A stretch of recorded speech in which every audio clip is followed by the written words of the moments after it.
Welcome to the Natural Health Podcast. We bring awareness to sustainable health in the business hustle space. The Natural Health Podcast is perfect for the high-performing, business-minded individuals who want to work with their biochemistry to achieve success and optimal health. It's Wednesday, which means it's time for What Would I Do? In today's episode of the Natural Health Podcast, we discuss this week's question.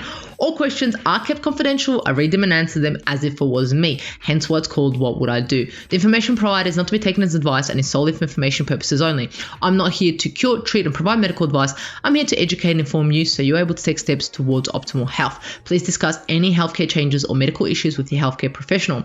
Let's get into today's question. Now that we've got that out of the way, the question today is, every winter I get seasonal affective disorder. Why is this and what can I do about it?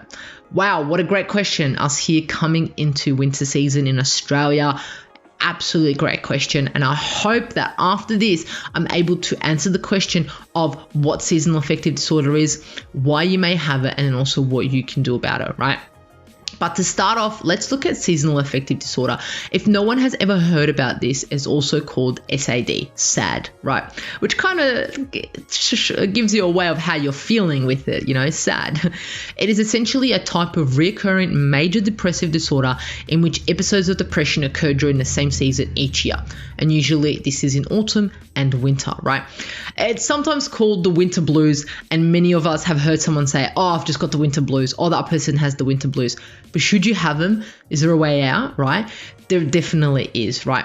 To be diagnosed with SAD, an individual must meet the major depression criteria with specific seasons for at least 2 years, right? The individual must experience a seasonal depressive for more frequent than any non-seasonal depression. So under the DSM-5, these symptoms that I'm about to mention are commonly associated with this SAD, winter blues, right?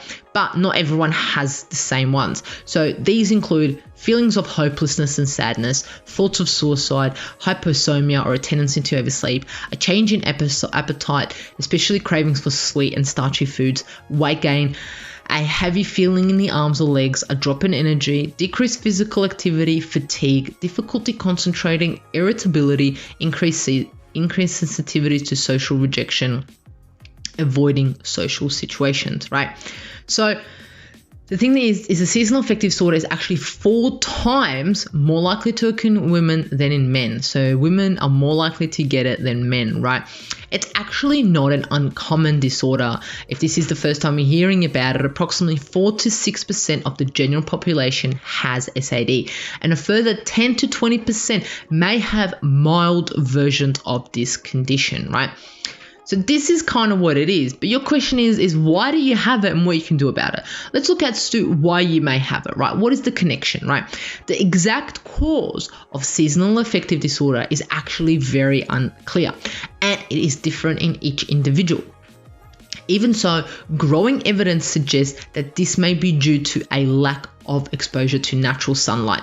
It is clear that a low dose of sunshine does have a negative effect on our bodies. So this reduction of exposure to sunlight does affect our internal biological clock, the circadian rhythm, which I always blab on about, and I'm pretty sure you're sick about me talking about it, but here I am talking about it again. You may have seasonal affective disorder because you may have a disruption in your circadian rhythm, right? So essentially, seasonal affective disorder occurs when the natural circadian rhythm of our body is disrupted in some way, right? The circadian rhythm controls and regulates our sleep patterns and our energy cycle, and it also controls mood, digestion, appetite, right?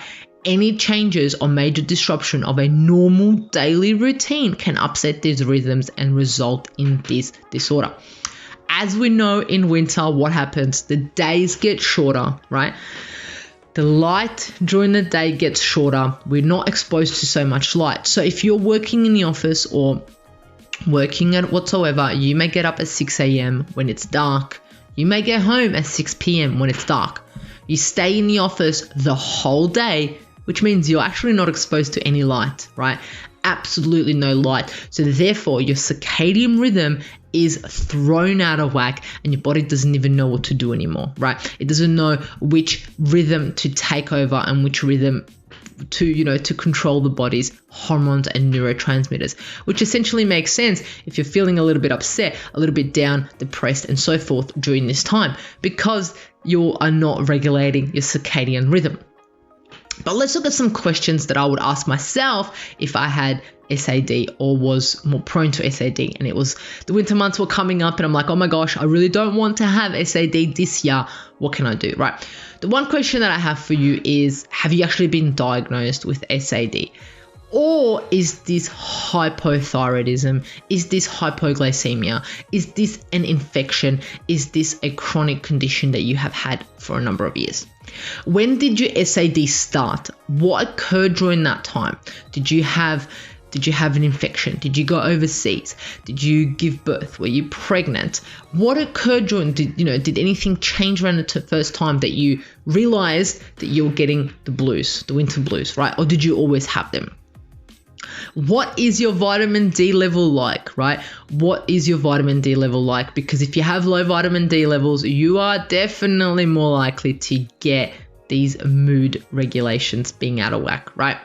Another one is are you actually being exposed to light during the winter? Like I said, are you just working in the car, in the office, home? Are you actually exposing yourself to light?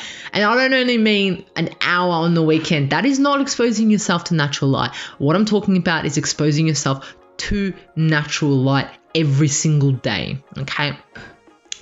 Are you changing your routine? What is your routine during winter and how is it different to summer? For example, what I mean is, are you walking less, right? Are you eating more? And the reason why I'm saying that is because usually when it's dark, no one really wants to go outside and walk, but maybe you should. Maybe you should. What is the difference between your routine in summer and in winter? How does your routine differ, right? And so many other questions to ask yourself, but these are the key ones to look into, right? What would I do? Okay, what would I do? The number one thing is I would test my blood work, right? What are my vitamin D levels like? What is my thyroid like? What are my glucose levels like, to make sure that it is not affecting my mood during the winter months, right? If my vitamin D levels are low, definitely something to work on. If I've got thyroid issues, definitely something to work on. If I've got glucose imbalances, another thing definitely to work on. The other thing that I would do is I would have daily walks in the morning, okay? Why in the morning? Well, to expose myself to the natural daylight, to kickstart the circadian rhythm and say, hello body, it is morning time. Hello body, activate all those hormones, those neurotransmitters that need to be activated in the morning, right? And then if you want to expose yourself to sunset, absolutely amazing, because then it's kind of like, hello body, it's sunset time, activate the melatonin, activate those neurotransmitters and hormones that are needed for me to go to sleep. Okay, because sleep is key. So make sure that your sleep is on point. That's what I would do. I would make sure if I was exposed, if I, was prone to SAD during the winter months, make sure that my sleep is on point. Therefore, my circadian rhythm must be on point, right? The other one is look at neurofeedback, brain training if necessary. I would also look at lamp to mimic sunlight in the morning. So you can buy alarm clocks, and I have done a review on this. Check it out here. I've done a review on lamps as light therapy in the morning, alarm clocks to assist kicking in that circadian rhythm in the morning. This is something to look into, because in the mornings you may be waking up at 5, 6 a.m. and you actually aren't exposed to light, because the light doesn't kick in until 7:30, 8 a.m., which is when you're in the office, right? The other thing that you can look into, what I would do, is light therapy. I would ensure that I would use various temperatures and times of light therapy. They've been actually studied, and a combination of morning and evening exposure appears to offer the best efficiency. So like I said, I would expose myself to light in the morning and at night as necessary, to make sure that my circadian rhythm and my brain actually knows what's happening. These are just some of the things that I would do, including having a diet that is absolutely on point, ensuring that my glucose level is not dipping and not rising when it doesn't need to be. Ensure that it stays homeostasis at the level that it's supposed to be, right? Sure, my sleep's on point, my diet's on point, my exercise is on point. I still socialize. That is key, because we tend to socialize so much more in summer than in winter. Socializing is absolutely key also, to ensure that we don't hit those dumps, that we don't get depressed, and we have the social support around us that we need to get through these absolutely amazing winter months. right?